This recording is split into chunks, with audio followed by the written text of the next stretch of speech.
Só temos a te agradecer, Pai, por tudo que nos tem nos proporcionado. O trabalho, a oportunidade de servir, o encontro com companheiros bons, né? E o aprendizado para a gente poder servir melhor. A nossa mente é servir sempre. Que Deus nos abençoe e abençoe a todos os irmãos que estão aprendendo nesse curso. Que assim seja. Amém. Assim seja, permitindo aqui as pessoas. Boa noite, Elisângela, Josi, Tereza e Boa noite a Diego. todos. Boa noite. Boa noite. 6 pessoas. Estamos aqui no capítulo 11, Belarmino, o Doutrinador. Vou desligar aqui o microfone do Ferreira.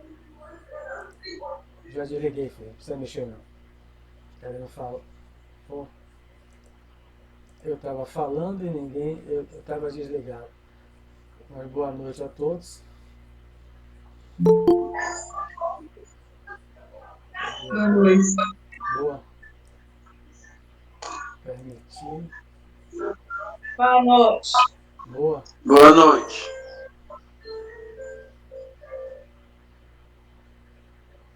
Agora eu tenho que olhar aqui para o lado, é diferente. Estão me ouvindo bem? Como é que tá? Estão me ouvindo bem? Ou não? Sim, tô ouvindo. Ouvindo bem, né? Tá ouvindo. Sim. Bom, estamos no capítulo 11, Belarmino, o Doutrinador. Peguei aqui. Eu sempre não paro sempre porque tem gente aqui querendo entrar, né? Eu tenho que botar permitir. Aí eu tenho que fazer uma pausa no início assim. Eu não sei se você ouve um barulho plim plim. É as pessoas pedindo para entrar. Eu não sei como é que bota, deixa direto, então eu tenho que ficar sempre olhando. Eu desligar os microfones, está dando retorno de Vânia. Espera um momento. Desligar o microfone de Tereza.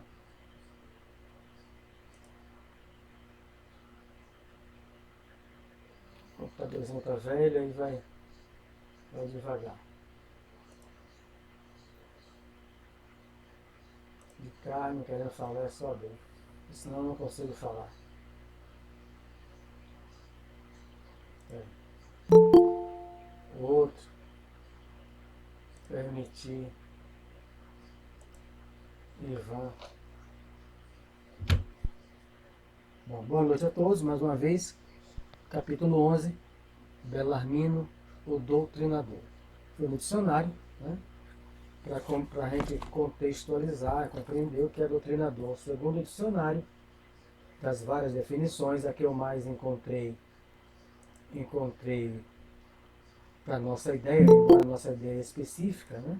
O significado é, no dicionário é indivíduo que transmite a um outro indivíduo, a um outro ou outra, né? A um indivíduo ou indivíduos alguma crença ou atitude particular, de modo que não aceite uma opinião diferente. Né? Então, no dicionário doutrinador, o indivíduo que transmite a um outro indivíduo ou indivíduos alguma crença ou atitude particular, de modo que não aceite uma opinião diferente. Doutrinador, doutrinação, processo de incutir ideias. Esse já é mais próximo ao trabalho do palestrante, do doutrinador da mediúnica, do médico, que é um processo de incutir ideias, levar ideias novas. Né? É diferente de ensinar. Ensinar aqui, do que eu peguei do dicionário, é transmitir ao indivíduo, né?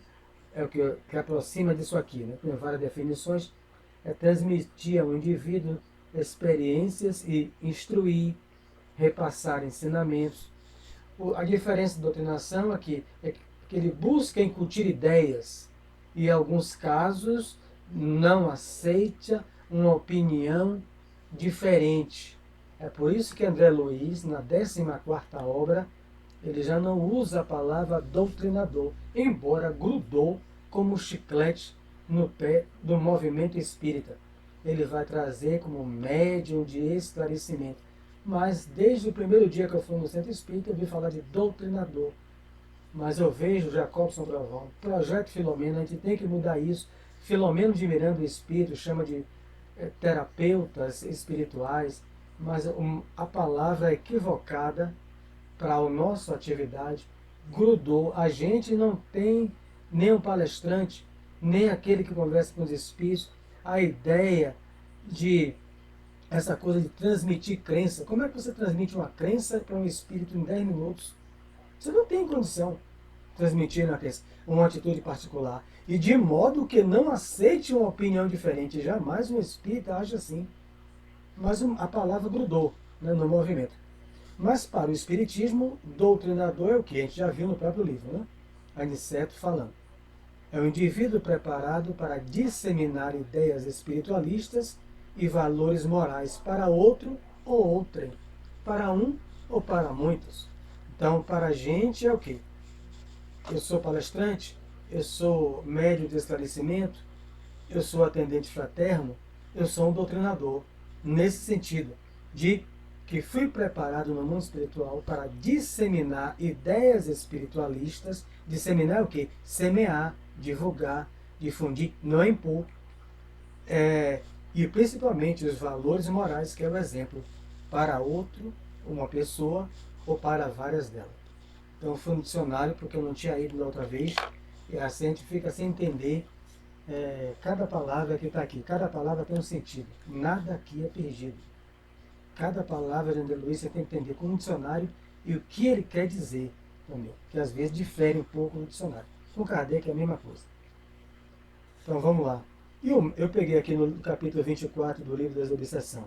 Quem é os médiuns esclarecedores, né? Ele já não usa o treinador. São os orientadores da enfermagem ou da assistência aos sofredores desencarnados. Na mediúnica, diretamente essa obra. Naturalmente que a esses companheiros compete um dos setores mais importantes da reunião. E no livro, para quem quiser, Consolador, foi perguntado o Emmanuel na questão 378, por que motivo doutrinar espírito? Emmanuel utilizava, né? Já que o livro Desabstração vem bem anos depois. Então ele vai dizer que são espíritos incapazes de apreender as vibrações do plano espiritual superior. São conduzidos pelos guias, porque precisam da orientação, da escuta e da orientação dos encarnados. Né? Mas nessa obra aqui ele vai explicar melhor o objetivo da mediúnica. No transcorrer dela a gente vai ver. Então vamos lá, já que já explicado bem pelo dicionário o que é que significa doutrinador no dicionário e para o Espiritismo, agora nós vamos voltar para a obra, para que a gente compreenda o texto. Né? Não obstante o meu passado culposo, vou reler esse trecho que eu parei na metade. Não obstante o meu passado culposo, candidatei-me ao serviço com endosso do ministro Gedeão, que não vacilou em auxiliar-me. Deveria desempenhar atividades concernentes ao meu resgate pessoal e atender a tarefa honrosa, veiculando luzes, ou seja, disseminar ideias espiritualistas a irmãos nossos no plano visível e invisível. Todos estão me ouvindo, né? Quem não tiver, você tem que falar. Se não falar, eu não tenho como ouvir. Mas como Carmen falou que está ouvindo bem, todo mundo ouvindo bem. Então, veja aí.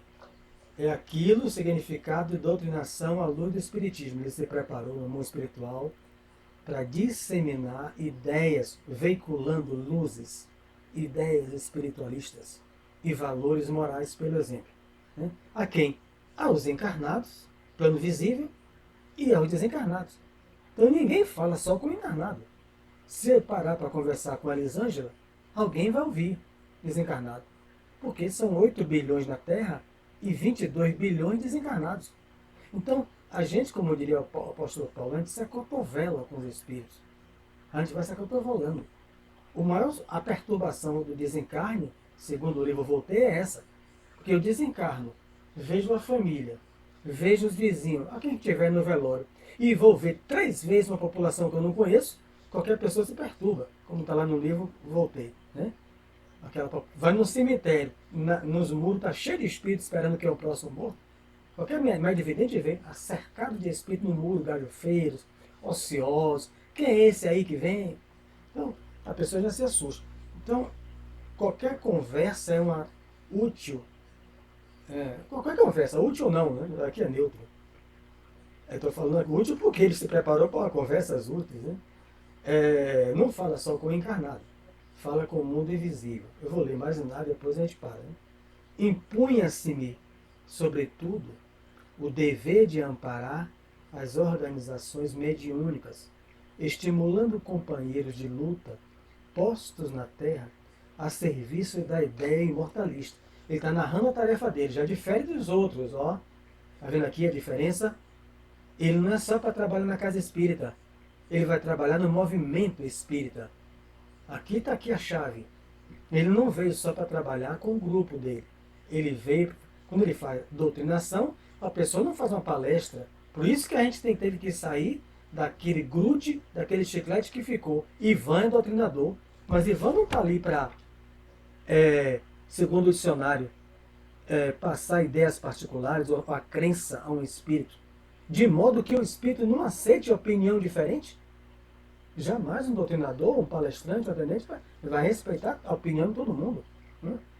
Ivan está ali para passar ideias espiritualistas, semear. É uma das definições de disseminar. Então eu peguei essa. Ivan doutrinador na mediúnica, ele semeia, né, aponta um rumo depois de escutar o espírito e baseado nos seus valores morais que o espírito sente pela vibração, se ele está sendo sincero ou não. Se não estiver sendo sincero, ele sabe, a depender do médium mesmo e registro, mas a maioria sabe. Então, quando eu fui doutrinar um espírito com a natureza tal, no semente de luz, o espírito recuou e falou que eu não era caridoso, mas eu estava numa hipocrisia, mas ele sentia a minha vibração. Eu chamei Chico, o dirigente da mediúnica, e falei que o espírito estava certo e que eu precisava me corrigir naquilo que ele estava apontando. Nunca esqueço disso. Chico sentou no meu lugar e eu fui me corrigir. O espírito registra a vibração. É para a gente entender que no mundo espiritual não tem máscara, não tem hipocrisia. Eu apertar a mão de Elisângela sorrindo, sem gostar dela, no mundo espiritual não existe isso. E o médium registra o pensamento.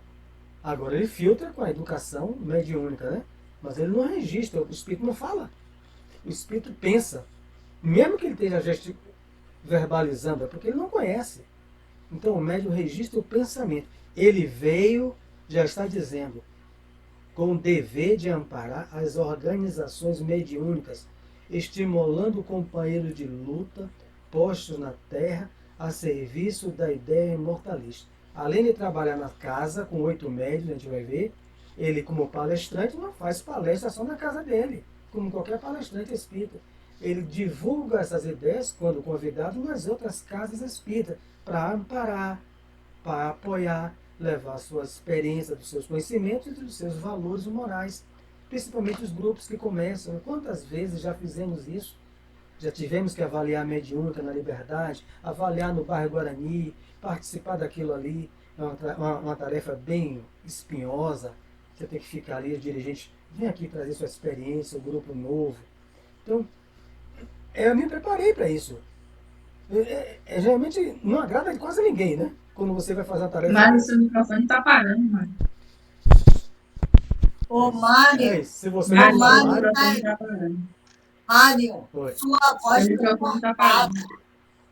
parando. É porque minha internet está aqui dando sinal que minha internet não está Mário, boa. Mário, a voz tá cortando. Vou ver aqui. O microfone de vocês está fechado, Amaro. Estão falando que seu microfone está ruim ali, Amaro. é que a voz está cortada. Vou abrir a porta. Para ver se melhora. Está falhando muito. Também tem que fechar os microfones aí, né? Não, mas é Facilitar. porque eu abri para falar que a voz dele está cortada.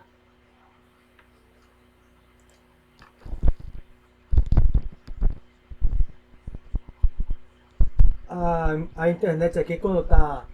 Agora melhor. Sei, Carmen. Ajuda as Eu sei que soluções você de falou. problemas. Quando fica amarelinho no Meet, é sinal que minha internet não tá boa. Mas eu não vou nem mexer. Tem aqui no Meet ajuda e solução. Eu não vou nem clicar. Porque eu não sei. Se tiver, eu vou pro. Se tiver ruim, eu vou pro celular. Pera aí. Vou mudar aqui algumas coisas para ver se melhora.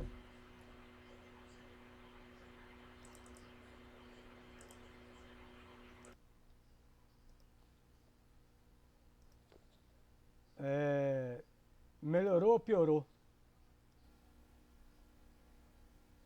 Melhorou ou piorou? Alguém pode responder? Melhorou ou piorou?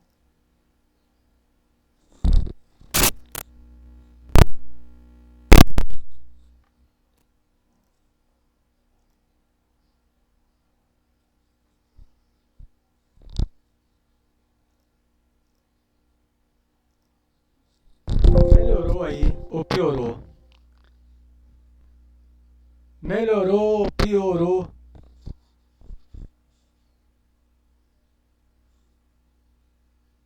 Ninguém fala não? Carmen. Fala. Tá bom aí, pra mim tá bom. Bom, Ninguém respondeu, Tá eu tô bom, falando, tá ótimo. assinando, melhorou, piorou, melhorou. vamos ver daqui para frente. E todo mundo calado. Vou botar um pregador. Que o meu assistente tá de férias. Meu assistente de Eu live. estou falando, melhorou. Vamos ver se Tá melhor, tá melhor. Então vamos lá. respondi, eu respondi. Saiu aqui. Todo mundo respondeu, você que tá com problema aí. Acho que esse negócio do ouvido aí tá meio mal aí. Todo mundo falou e respondeu. Melhorou. Vamos ver agora se Vamos lá. continua firme. Vamos lá. Vamos lá. Tá bom, tá ótimo agora. Vamos lá. Então, ele tem uma tarefa também com o movimento... Você quer ser novo, rapaz? Você não quer ser velho igual a gente, quer ser novo, tá com esse negócio de ouvido, negócio de menino de 12, 13 anos. Mas o meu aqui não tem microfone externo, não. Entretanto, meu amigo, não consegui escapar à rede envolvente das tentações. Desliga o microfone também, quem estiver ligado aí, que ajuda. Tereza tá ligada.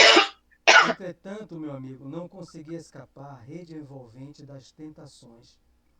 Desde criança, meus pais socorreram-me com as noções consoladoras e edificantes do espiritismo cristão. Circunstâncias várias que me pareceram casuais situaram-me o esforço na presidência de um grande grupo espiritista, né? Espírita, né? Essa palavra a gente caiu no desuso. Veja, a gente vai compreendendo. Mais um, olha aí, Ivan, que nasce com pais espíritas. Porque cai aquela ilusão de muitos de nós que achar que nascer de família espírita, em uma família espírita, é sinal de êxito. Né? Então não é. Todos aqui, né? Quase todos, né? Tem algumas senhoras que não, o marido é ao contrário, mas a maioria nasceram com pais espíritas como esse aqui. Então vamos lá ver. A tarefa dele, presidir uma casa espírita e sair como palestrante, na palavra aqui é de doutrinador, ter um grupo mediúnico com 8 médios seguros e fazer palestras ajudando as organizações mediúnicas, os grupos, né? Os grupos espíritas que se formavam em torno da mediunidade que eclodia. É assim na época, né? Então vamos lá. Os serviços eram promissores, as atividades nobres e construtivas, né? Mas enchi-me de exigências, levado pelo excessivo apego à posição de comando do barco doutrinário. Aí eu ponho a mão na cabeça, Tereza. Ei, Ferreira, cadê Ferreira? Não? Que isso é mais atual do que nunca. Apego ao cargo. Tem casa espírita que não muda presidente de jeito nenhum. Eu vou citar aqui, tem a mais famosa na Bahia, mas não muda. Né? E eu não estou dizendo que é um ruim. Né? Quem sou eu? Porque eu trabalho com a intenção do bem. Mas, então, muitas casas aí continuam, o mesmo presidente a vida inteira, né? E faz um bem imenso para a comunidade visível, como ele falou, invisível. Mas ele é um risco, porque ele se apegou, a palavra que ele usa, né? Ele se apegou. Mudei a página. Se apegou à posição de comando, né? De dirigir, de mandar. Então aqui não tinha eleição, né? Claro que nessa época não tinha. As pessoas quase o centro não tinha isso aí. 1944 o livro. 1890 ainda estava. 1900 e. Eu estou lendo, vou ler um livro, né? Vou começar a ler. Testemunhos de Chico Xavier, Sueli Caldas Schubert, baseado só nas cartas que Chico Xavier manda desde 1943 para o presidente da FEB. Ele novinho, né? Então eu vou ler um livro, vou ler nas minhas férias em julho, mandando. Em 1950, a FEB foi proibida. As casas espíritas voltou eu não li ainda, mas li só os índices, e Chico teve que pedir para intervir, porque foi proibido as casas espíritas. Testemunho de Chico Xavier, Sueli Caldas Schubert, só sobre as cartas que ele enviava para Vantuil de Freitas, o presidente. Então, eu só li um trecho. Eu fiquei meio para 1950, foi proibido. Quer dizer, não é fácil. É fácil ser espírita hoje, mas naquela época não era. Então, ele tinha esse excessivo apego à posição do barco doutrinário. 8 médiuns, extremamente dedicados ao esforço evangélico, ofereciam-me colaboração ativa. Contudo, procurei colocar acima de tudo o preceito científico das provas insofismáveis, né? Então, veja, a tarefa dele, né? Você vai você presidir um centro, vai ser palestrante, vai ser doutrinador, médio de esclarecimento na mediúnica, vai trabalhar em sua casa com 8 médios, né, enviados das 2 colônias, né? A gente já sabe aqui, as 2 colônias que enviaram os médios. Veja como são solidários. Uma cidade puxar outra. Venha para mim, que a minha é melhor. Tem razão. Mário, você ficou aí congelado uns 20 segundos. É minha internet.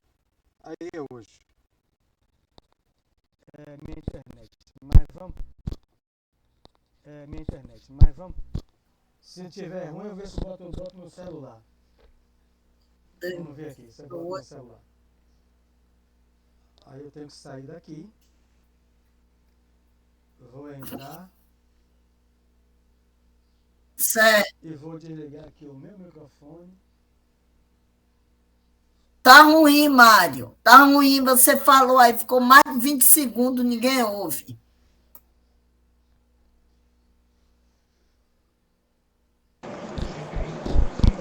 Tá me ouvindo agora? Agora melhorou bastante. Tá calminho agora? Agora você está bicorpóreo. Agora você está bicorpóreo, em 2 lugares. Tá calminho agora? Agora tô, né? Agora... Tá me ouvindo bem, né? Sim, sim. Então tá certo. Está em 2 lugares ao mesmo tempo hoje. Eu tô aprendendo a tecnologia aí, né? Tô aprendendo. Então vamos lá. Eu vou deixar vocês falarem que ele manda um trecho, né? Ele começa a explicar a sua perda, né? A sua queda, que já o capítulo fala em queda, os capítulos. 8 médiuns seguros, mas ele começou. Agora, aí vamos analisar, Carmen, você gosta muito de provocar essas reflexões que ajudam a todos nós. Ele se endereçou pelo preceito científico das provas insofismáveis. Vou ler mais um trecho para a gente, e você e todos que quiserem analisar. Porque a gente não julga, né? A gente analisa. Cerrei os olhos à lei do merecimento individual, esqueci os imperativos do esforço próprio e, envaidecido com os meus conhecimentos do assunto, ele muito estudava, né? Comecei por atrair amigos de mentalidade inferior ao nosso círculo, ao centro espírita, né? tão somente em virtude da falsa posição que usufruiu na cultura filosófica e na pesquisa científica. Insensivelmente vicejaram-me na personalidade estranhos propósitos egoísticos. Meus novos amigos queriam demonstrações de toda sorte e, ansioso por colher colaboradores na esfera da autoridade científica, eu exigia dos nobres médiuns longas e porfiadas perquisições nos planos invisíveis, e o resultado era sempre negativo, porque cada homem receberá agora e no futuro de acordo com as próprias obras. Ponto. Depois ele vai entrar aqui já na queda de vez, que é a dúvida. Então, vamos analisar aqui. Ele se prepara, Ivan. Ele nasce numa família espírita. Ele vai para um centro grande, né? Grande, aqui não vai citar o nome do centro, onde ele já tinha a tarefa de presidir, e a primeira motivo de queda dele foi que ele se apegou, né? Quem manda aqui, Ivan, sou eu, né? Ah, mas, meu irmão, ô Carmen, quem é o presidente? O presidente sou eu. Então ele se apegou a essa posição de comando, primeira queda. O que é que ele viu depois? Aquilo, o livro é de 44. A Europa, nessa época, estudava, a Rússia estudava, tem livros só sobre a imortalidade da alma, só sobre a transmissão do pensamento, só sobre manifestações mediúnicas à luz da pesquisa científica. Desejando saber, pega o livro de Arthur Conan Doyle, o inglês que criou o personagem, né?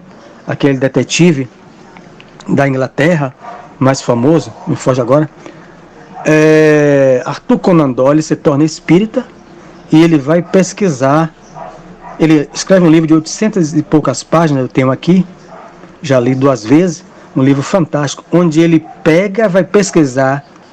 Ele dedica o menor capítulo do livro para falar sobre um senhor, um tal de Allan Kardec, que ele passa rápido, porque na Europa ninguém se interessava por Kardec. Por quê? Kardec colocou caridade, o Evangelho. O Evangelho foi banido, ninguém lia o Evangelho. Então você pega as pesquisas que ele faz na Europa e nos Estados Unidos, ele viaja pesquisando todos os grupos. É a História do Espiritismo, o nome do livro, né? De Arthur Conan Doyle. Um clássico, né? Todos os grupos não tem prece. Pão dá alguém? Dá sopa? Fazer prece por alguém? É só perguntando aos espíritos. Perguntando um monte de coisa. Chega no Brasil. O Brasil copia. Então eu vejo isso aqui como natural. Aqui é 44. O que acontecia? Kardec pesquisou, era a coisa dele. Kardec desencarna, as outras pessoas vão pesquisar. Quando o espiritismo chega no Brasil, o Brasil vai copiar a moda, entre aspas, né?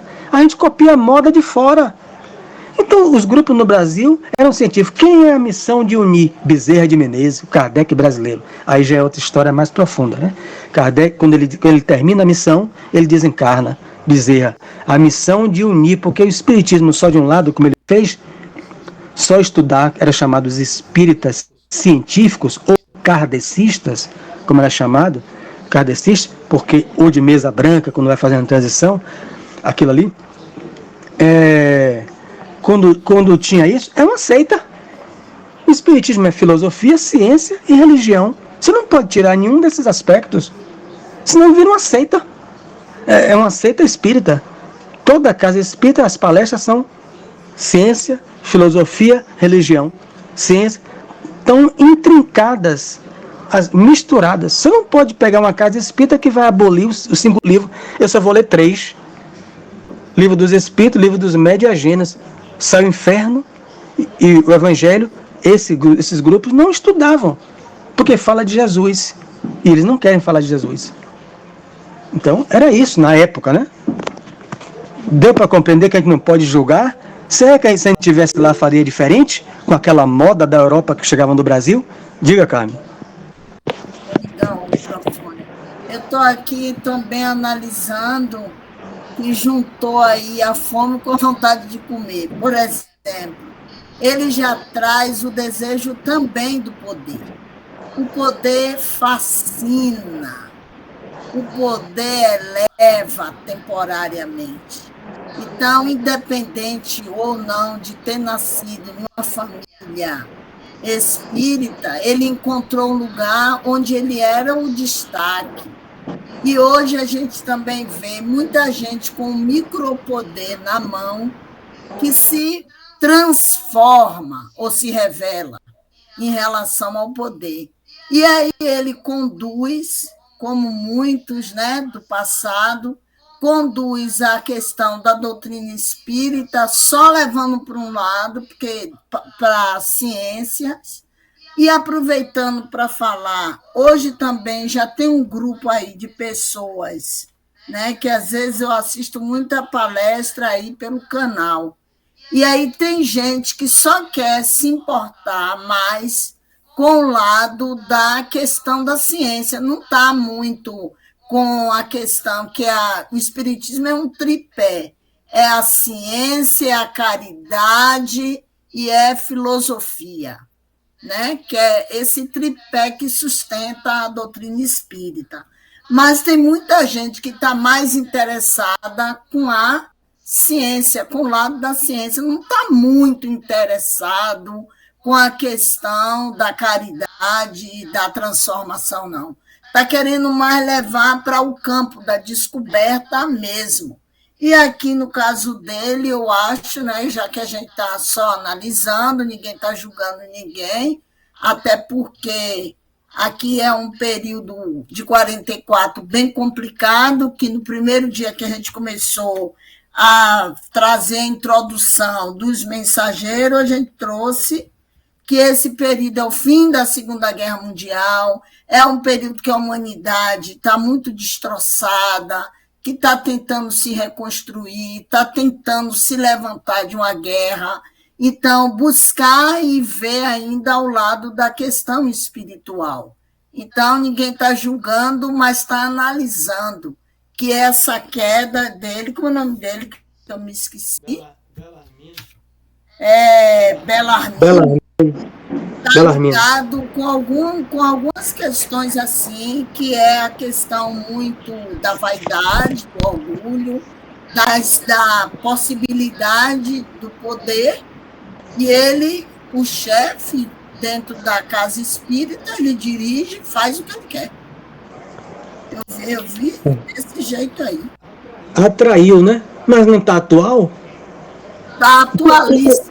Porque muita gente agora, como é que você atrai, quando ele fala atrair esses amigos novos de mentalidade ao nosso círculo, em virtude da posição de cultura que eles apresentavam? Ivan é uma das pessoas, trabalhador de nossa casa, que sempre pontua muito isso, quando ele observa também como você, em palestras e outros centros, na internet, né? A pessoa vai fazer uma palestra, a pessoa lê quase 10 minutos o currículo do outro. É doutor nisso. Eu assisti uma palestra de uma pessoa Y, não vou citar aqui. Aí o rapaz cansou. Eu não dá para ler mais não, senão eu vou tomar o tempo da palestra. Porque você tem bacharel nisso, tem PhD naquilo, tem doutorado naquilo. Então, tem casos, na pandemia, Ivan também citou isso para mim, e eu observei junto com o Ivan, nos nossos apps particular, sem citar casa nenhuma, né? Tinha casa que só faz palestras, psicologia, e eu assisti uma dessas. 50 minutos o rapaz tinha que falar. Quase 40 minutos ele falou de psicologia. 10 minutos, espiritismo. Aí o guia da casa leva os espíritos sofredores que sofreram, porque foram psicólogos, disseram que ele estava maluco, não era maluco, ele estava tendo uma regressão da sua vida passada, estava vendo espírito, foram para psiquiatra. O guia traz os desencarnados e os encarnados para vir. O cidadão fala 40 minutos como se estivesse falando para estudante de psicologia e 10 minutos de espiritismo. Ô, José, desculpa, eu não vi você abrir a mão, levantar a mão. Quer dizer, é a mesma coisa. Vai depender dos dirigentes. Olha por que ele colocou dirigente. A conduta do dirigente vai atrair. Aí se Ivan estivesse lá, eu vou passar para você, José. Se Ivan estivesse lá, eu não sou o presidente da casa, né? Mas eu coordeno o departamento doutrinário. Se fosse nossa casa, que não é assim. Mas, aí, Sérgio, você só traz palestrante nesse nível aí, o nosso grupo, as pessoas aqui não estão entendendo nada. E você já olhou o anteparo espiritual? Será que os espíritos estão aqui para vir fazer um novo curso de psicologia, de psiquiatria, com essas pessoas de renome? Mas se eu sou uma pessoa dado a atrair, porque eu gosto disso, né? Eu gosto, né? Aí eu vou dizer, Ivan, quem manda sou eu. É isso que ele está dizendo. Eu sou presidente, você é um coordenador. É isso que começou a queda dele. E acontece agora. Diga, Josi. Diga, Josi. Eu tenho que abrir o microfone. É o seguinte, Mário. Eu vejo essa parte aí que quando as pessoas ficar dividindo o espiritismo, é um pouco ciência, é um pouco filosofia, é um pouco religião, acho que ninguém chega a algum denominador comum. Porque eu vejo o espiritismo como uma união da ciência, da religião e da filosofia. Mesmo porque, se não fosse filosofia, a gente não teria tantos livros de poesias, né?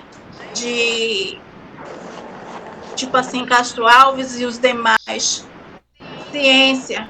Se você parar, a ciência hoje em dia já fala sobre vibrações, né? Energias positivas, e tem uma parte do nosso cérebro que já é comprovada cientificamente devido à vibração que recebe e à vibração que exterioriza. Então, é a união desse tripé que eu vejo a doutrina espírita. É isso aí, falou bem. E quando você falou aí de Parnaso de Além Túmulo, né? Emmanuel coloca no livro Consolador, coloca artes no capítulo, no livro da filosofia, né? Então Emmanuel pega artes, já que você falou de poesia, e coloca no campo do sentimento, que está no tópico da filosofia. A filosofia busca do saber, do compreender o todo, compreender as coisas, né? E ele coloca as artes como subitem no livro Consolador, do campo da filosofia. Então, aquele que se inspira é um médium para pintar um quadro, para fazer uma música. Então, ele coloca qual o sentimento que eu coloco na minha arte, né? Aí está na Revista Espírita de 1860 a explicação, né? A arte pagã, a arte cristã e a arte espírita, né? O espírito que fala lá. Mas eu não vou me aprofundar, que seria outros temas. Vou ler mais um trecho, né? Sempre abrindo espaço. Eu não tenho como ver todos aqui, mas quem quiser falar, pode falar à vontade. Cadê? O resultado... Então ele fazia perquirições, né? As pesquisas, né? Como eu já citei, Ernesto Bozano, né? O menino morreu, se matou. Menos 3 dias. A mãe foi buscar uma ajuda. E eles queriam que o espírito chegasse. Como é que em Chico recebia isso? Eu não vejo suicídio. Quantas vezes Chico escreve, tem um livro das cartas consoladoras, Emmanuel dizia, como é que eu vou trazer um espírito que se matou? A mãe não sabe, não compreende, ela é mãe, está com o coração despedaçado. Mas eu não posso trazer, nem doutor Bezerra, os coordenadores da obra, um espírito que se matou há 3 dias. Porque a mãe vai ficar pior. O estado dela vai sair pior quando vê a condição dele escrevendo por você. Né? Então Kardec é um pesquisador, está lá no capítulo Os Suicidas do livro Céu e Inferno. O espírito, o médium, quebra o lápis 2 vezes, mesmo com São Luís segurando, agindo na mente dele, mas ele não consegue escrever. O estado de perturbação dele vai quebrando o lápis, Kardec mandando troque, escreva, 1 dia de morto, e se matou. Mas Kardec veio com a preparação para isso, para deixar a base para a gente ver o que, quando você lê isso no capítulo Suicida do livro Céu e Inferno, 1 dia depois de suicida, Kardec evoca, pede para vir. É para dizer, ó Carmen, Ivan, você está vendo a condição dele? Para que eu preciso do seu nascimento de Firmino para me dizer isso, que eu não devo trazer? Está no livro Céu e Inferno, no livro básico. Se eu sou espírita, eu tenho que estudar. a codificação, então não vou evocar um espírito desse. Agora, se o guia atrás, é para a gente orar. É para a gente orar por ele. Esse é o objetivo no Brasil. Mas os pesquisadores querem saber, você se matou, tá como? Você está em que lugar? E não sei o quê. Me diga o número do túmulo, para ver se é você mesmo. Como é o nome de sua mãe? O espírito não consegue nem pensar. Então, o objetivo no Brasil é outro. Que ele já no Brasil preparou-se sabendo disso. Encarnou, faliu. Quem de nós poderia não falir? Porque a gente copia tudo que vem de fora. Surgiu cromoterapia, bota no centro espírita. Surgiu a acupuntura, bota no centro espírita. Surgiu o reiki, não, bota no centro espírita. A gente vai botando tudo no centro espírita, como uma coxa de retalho. O espiritismo tem os princípios básicos. Eu não estou dizendo que cromoterapia, massoterapia, reiki são coisas de Deus para ajudar a gente. Que um profissional se prepara e deve ser remunerado por isso, e se não quer, ele pode ser voluntário, isso, mas não inserir na casa espírita, porque isso dá um nó na cabeça das pessoas. Os espíritos que estão lá, recebendo o passe, não vão se beneficiar com a massoterapia, com aquelas outras energias, eles vão se beneficiar com a sua oração, Carmen, com os seus pensamentos, com os seus sentimentos. O encarnado se beneficia. Tem casa espírita, quando Chico não deixava de fazer acupuntura para sua hérnia, quando ele ia para São Paulo, pagava um profissional para fazer. Ele pagava para aliviar as dores da sua hérnia de disco. Ele nunca deixou de fazer acupuntura no mundo espiritual. Você vê a acupuntura no mundo espiritual, você vai ver nessa obra a cromoterapia no mundo espiritual. Mas a gente não deve inserir na nossa casa, porque o frequentador vira uma coxa de retalho. Ele não sabe, porque ele não quer mais ir para o passe, ele só quer receber o reiki. Então, aí quando você fala isso, aí uns acham que é prepotente. Qual é o erro dele? Bom, ele se estudou e se apegou à posição. É o que eu digo sempre aos amigos, Ivan e outro, eu me apego a Kardec. Essa é a minha posição, não é melindre. Então, você está em Kardec? Ah, você é por isso. Eu quero saber se está em Kardec. Se tiver, a gente faz. Se não tiver, não faz. Não faz. Na minha área. Acabou. E não é melindre. Me apresente nas 5 obras da codificação. Ou nas 30 obras de Kardec, né? Que são 30 obras. Cadê? Fora a revista Espírita. Diga, Karine.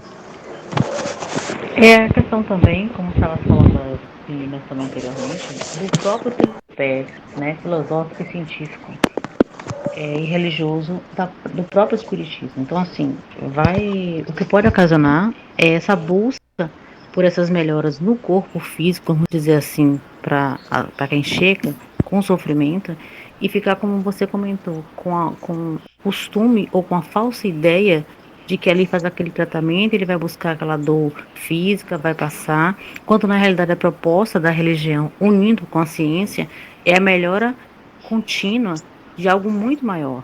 E aí essa confusão pode se dar mais ou menos nesse campo de quem está chegando, até mesmo de um frequentador, e reverter para outro campo, ou aquele que estiver, por exemplo, estudando muito, reverter ou se acomodar, e aí por aí vai. Bem lembrado. A proposta do Espiritismo é de regeneração moral da criatura. Porque se ela melhora o seu sentimento, ela adoece menos. Ivan abriu primeiro já isso. Muito bem lembrado, Karine, muito bem lembrado. As pessoas vai encher a casa. Vai encher porque todo mundo quer a cura do corpo. Então, o Divaldo foi fazer uma palestra sobre isso. Quando chegou lá, todo mundo levantando e indo para outra sala, ele falou, é para a sala da cromoterapia. Ele falou, mas o pessoal não assiste a palestra, não? Não, enquanto o senhor vai falando, eles vão entrando. Aí ele falou, bom, eu só venho aqui, não volto mais. O senhor chama as pessoas de volta, porque as pessoas precisam... Essa casa é uma casa espírita? Não é uma casa espírita, está na palestra, Divaldo. É uma casa espiritualista. Faz o bem? Faz. Mas não é uma casa espírita, é uma casa espiritualista. Não é. É isso que Karine falou, com muita sabedoria. Bom, já que Ivan não vai falar, então Jailson fala. Sim, Sérgio, você falou de Kardec, e tudo que você faz, você tem que estar em Kardec. Você tá ligado que tem um pessoal que fala das pessoas que é só ligado em Kardec, eles chamam de atrasados. Não sei se você tem esse... Total. Já viu alguém falar? Você já viu? Com certeza, absoluta. Agora, se Kardec está atrasado, Jesus tem 2000 anos, esse povo já esqueceu. É isso mesmo. Mas tem uma galera aí que é metida moderna aí dessa cromoterapia, de não sei o quê, de várias coisas, que fala que o pessoal que segue Kardec o pé da letra é o pessoal atrasado. Aí eu fico olhando assim, se é atrasado, se está tudo certo, me mostra um erro, me mostra alguma coisa errada que está na codificação, que não é atual e que está errado. Como é que é atrasado? Já são casas espiritualistas, fazem o bem, a gente não pode deixar disso, deixa crescer isso. São pessoas e casas que fazem o bem ao próximo, mas não são casas espíritas. É esse que sofre os dirigentes, quando as pessoas chegam lá querendo inserir essas coisas. Aqui no caso foi o contrário, foi o próprio presidente que quis inserir, né? E o grupo não queria. Né? Mas conheço algumas, Sérgio, conheço algumas que não tem esse procedimento não, respeitam tudo e algumas que eu conheço espiritualista, ele não tem aquele segmento diretamente em Kardec, mas eles fazem o bem. É isso. Quer dizer, tem uma parte que muito segue as obras de Kardec, só que eles não direcionam o espiritismo, mas também não é contra, nem fala, nem mal. Não fala mal de ninguém, pronto. É isso que eu falei. Algumas que eu conheço, respeita todas. Não respeita do espiritismo ao candomblé, qualquer uma, tudo tem respeito. É isso que eu falei. Eu considero esses aí o espiritualista de qualidade, é o que respeita todas as religiões, todas aceitam, é católico, é crente, é umbanda, é espiritismo, é candomblé.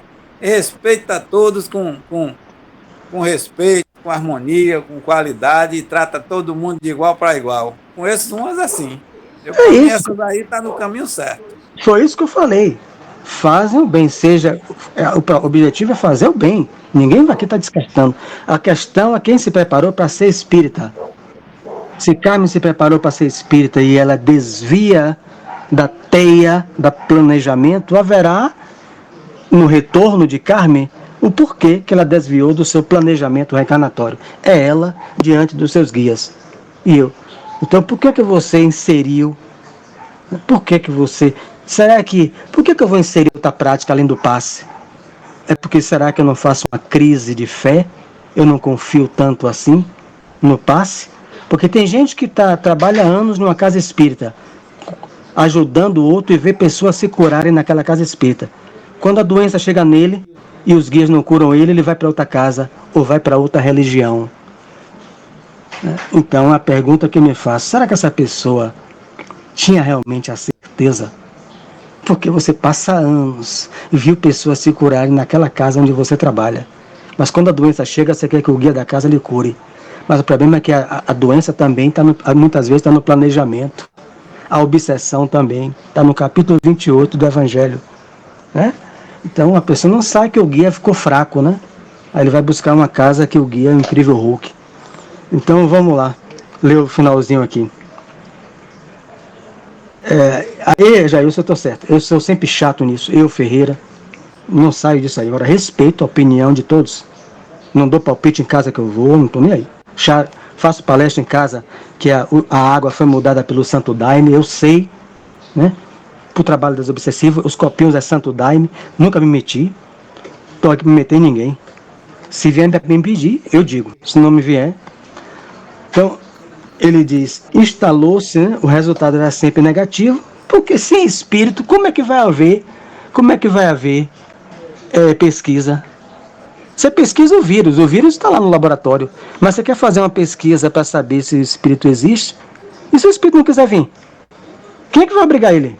Então, os guias não permitiam, o resultado era sempre negativo, porque cada homem receberá agora e no futuro de acordo com as próprias obras. Outra prova aqui, que está no livro dos médios, a prova da incredulidade. Ele teve todo o manancial, nessa volta ele não consegue acreditar em nada, é uma prova. O materialismo é uma prova também para algumas pessoas.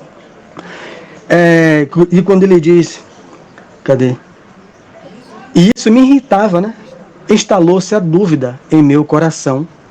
Devagarinho, perdi a serenidade de outro tempo. Por quê? Aí eu chamo Jailson, Karine, para um trabalho de pesquisa, né?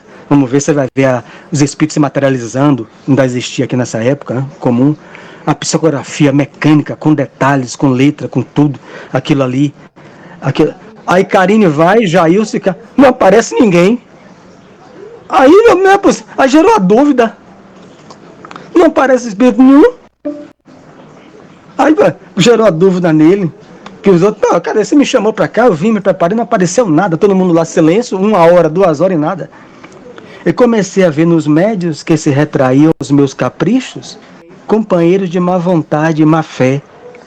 Prosseguiam nossas reuniões, mas da dúvida passei a descrença destruidora. Ou seja, os médios, ele esqueceu que o nome já diz, o médio é meio. Ele não tem como atrair, ele não tem como dizer, você pode ir, Karine, que eu vou dar comunicação. Eu não sei como é que tem gente que faz isso. Ó, venha domingo, que domingo o meu guia vai fazer uma consulta para você. Como é que acontece isso, Jair, se você quer falar? Eu disse assim, Jair, venha domingo, porque o meu guia vai conversar com você domingo. Sem eu consultar meu guia. Se eu consulto o meu guia, mente, né? E ele me disse para Jailson vir domingo, porque eu estou na fila de banco, estou onde for, aí sim. Mas sem eu consultar meu guia, como é que eu posso chamar Jailson Karine para tal dia? E se os espíritos não vierem? Vai gerar o quê? Dúvida. E vai gerar descrença. Marca hoje, nunca vem. Marca outro, não vem. Isso aí é uma balela. Diga, Jailson. Primeiro, eu quero falar a respeito do guia fraco que você falou, que o pessoal chega, daqui a pouco diz que o guia em tal lugar é mais forte, outro é mais fraco. Rapaz, espírito de luz é tudo igual. O que é fraco é o indivíduo que não se prepara e não se harmoniza, não procura se limpar das cargas energéticas, e aí fica pulando de lugar em lugar, procurando algum guia forte, que nem você falou. Isso aí não existe. O que fortalece é o indivíduo. Cada um se fortalece com o seu próprio conhecimento, com as suas ações, com a sua mudança, ele fica forte. Ele explicou aqui, o que foi? A gente já leu.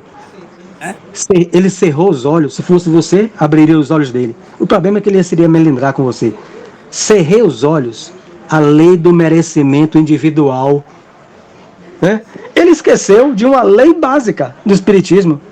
Merecimento individual. Eu estou com uma doença, eu estou com um problema moral, com um filho, com alguém, desemprego. Aí Jailson, médico, pode vir domingo, que o guia vai orientar para isso. Aí chega lá, não vem guia. Mas se vier um guia e não conseguir, eu tenho merecimento. Ô, Mário, mas também... Ô, Mário, diga. Pode também vir um embusteiro. Isso aí pronto, aí já veio você. O mais comum é isso. Pode não, é quase certeza, porque, por exemplo... Nenhum da gente tem certeza e nem pode afirmar que o guia vai vir para você e fazer aquilo, não. Ele vem na hora, você sente a presença e as orientações é na hora, mas nenhum tem esse conhecimento de acertar e marcar e dizer que o guia vai. E como é que eu posso ir para o teatro marcar como era? Pode até ter na Terra, pode até ter, mas eu mesmo não acredito muito não. Se eu for para um lugar e o cara me disser, vai lá que o guia vai estar lá, que não sei o quê, eu digo, tem mediúnica, tem reunião lá? Não, eu vou lá fazer e o guia vai vir. Eu digo, rapaz, isso é mentira, não vem não. Agora, se for trabalho marcado, vamos dizer assim, que nem o raio de luz, que tem o trabalho certo lá. Dia e horário. Horário, tem tudo, ali você sabe que ele vai estar lá, porque é o trabalho dele. Mas marca para um dia diferente para ver se ele vai. Sai, terça-feira vocês vêm que o guia vai estar aqui, vai fazer isso e isso. Ele vai vir? Quem tem certeza que ele vai vir? Então ele fecha, quem termina aqui, lei do merecimento. Eu mereço ser curado, eu mereço que o guia venha para me orientar. Por quê? Tá aqui. Tem gente que não gosta de falar dessa lei. Mas parece que os guias... Rapaz, é Deus que criou livre-arbítrio, causa e efeito, Lei do merecimento. É Deus. Não foi a do Kardec. Ele está só analisando, nem André Luiz. Existe a lei do merecimento. Ele cerrou os olhos. Ele esqueceu disso. Ele esqueceu. Então, como é que marcar para reuniões com o médium? Os guias não iam. E se fosse, não permite. Você chega na mediúnica lá. Às vezes, para acontecer, não dá comunicação, ou às vezes o grupo todo não dá mediúnica, não dá comunicação. Os guias não permitem. E como é que eu vou dar comunicação se os espíritos não são permitidos a sintonizar conosco? A gente estudou isso ontem, no livro Serra dos Médiuns. Então, a gente continuará na próxima, que é, no caso, terça-feira, né? Ah, sim, dia 21. Alguém está com o calendário aí? Que é de São João, né, para a semana. Mas então alguém bota lá no grupo. Porque eu vou ficar por aqui mesmo, né? Tem mais que Ferreira está aprendendo a cozinhar. Então eu vou ficar por aqui. Não vou nem viajar mais, Tereza. Vou ficar por aqui mesmo. Ferreira agora está tomando curso de cozinha, agora ele e a mulher. Então, São João é por aqui mesmo. Então, quem quiser, esse aí, 21, o 21 não, eu trabalho. 22, é terça e quinta. Quem não quiser... Marilose tinha levantado a mão também. Aí você está convidando a galera para ir lá para casa de Ferreira, né? Não, só vou eu, senão aí vai faltar. Eu vou fazer a prece, vamos fazer a prece. Peraí, Mário, parou aonde? Qual foi a última frase? O José, você levantou a mão, porque ela não desligou não, Carinha. A mão ficou ligada o tempo todo. Mário, qual foi a última frase? Nós vamos começar em... não estávamos num grupo de intercâmbio. Achei, tá bom. É essa que nós vamos fazer. Vamos para a nossa prece, que faltam 4 minutos. Agradecer ao Senhor Jesus conosco, pela presença dos nossos anjos guardiães, dos espíritos familiares, dos espíritos simpáticos aos nossos estudos, daqueles que eles trazem das nossas imediações, nossos parentes desencarnados, que sintonizam conosco, onde quer que se encontrem, buscando assim como nós, o esclarecimento sobre as leis de Deus, explicadas pela doutrina espírita, às claras, para que nós amanhã, que o nosso amanhã é amanhã de amanhã mesmo, não venhamos a dizer que não fomos esclarecidos. Então, muito obrigado, André Luiz, a Chico Xavier, que não podemos esquecer. 75 anos, dormindo 3 horas por noite, para deixar para nós uma obra monumental, um roteiro para nós construirmos a nossa felicidade. Muita paz para todos. E assim seja. É assim. Sim. Boa noite.